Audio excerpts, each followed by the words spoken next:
Toyota Fortuner, stud 464, Android head unit, Optimus brand with 360 camera. So, ito po yung ating front. Side.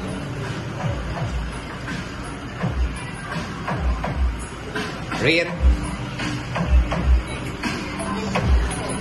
And other side camera.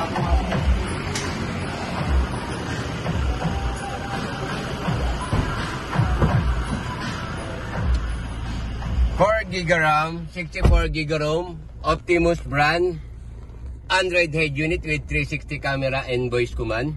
So ito po yung ating mga application. Meron siyang AI voice command, meron din siyang Google Assistant, Spotify, Netflix, YouTube, Waze. Then working po yung steering wheel yung sa customer natin ng Fortuner. So yan po, volume down, volume up. Yan. So, yung mode po, from steering wheel, pag pinindot nyo po, lalabas si 360 camera, siya yung viewing. Ayan po. So, full calibrated po tayo. Kung mapapansin nyo, gamit po tayo ng Metro para makita natin yung calibration natin. Yan, front kaagad. Test. Yan. Okay. So, iti-testing po natin yung ibang application. Try po natin si AI Voice Command. Yan, on lang po natin. Open the radio. Volume up. Next track. Screen off. Screen on. So yan yung ibang command niya. So pag hindi naman natin gagamitin, off lang po natin. Ayan. So working po yung online yung voice command natin AI.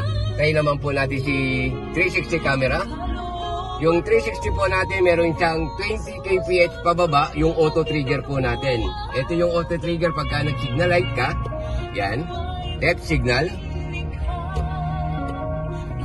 Right signal. Then hazard. Siyempre both side po. Ayan. Kita nyo pantay. Good. Pagka nag-reverse po tayo, priority po siyempre si reverse. Okay. So, good po yung 360 camera natin. Try po natin si Google Assistant. Press mo lang po yung voice to sa steering wheel. I want to go SM Molino. So, siya po yung kukuha ng route to Google Map kung saan ka pupunta pag sinabi mo yung area o yung lugar. Siya na po yung kukuha ng route natin through Google Maps kasi Google Assistant. Pwede mo siyang gamitin sa Spotify. Pwede mo rin gamitin sa Spotify, YouTube. Try po natin. Play Gigi Delana on Spotify. So, siya po yung maghahanap ng singer through Spotify. Diba? So, yan. Account ng customer ko yan. Working. Hanap mo na lang Gigi Delana. Okay? Pwede mo rin gamitin sa YouTube. Play James Ingrams on YouTube. So, saan naman yung kukuha ng singer through YouTube naman po.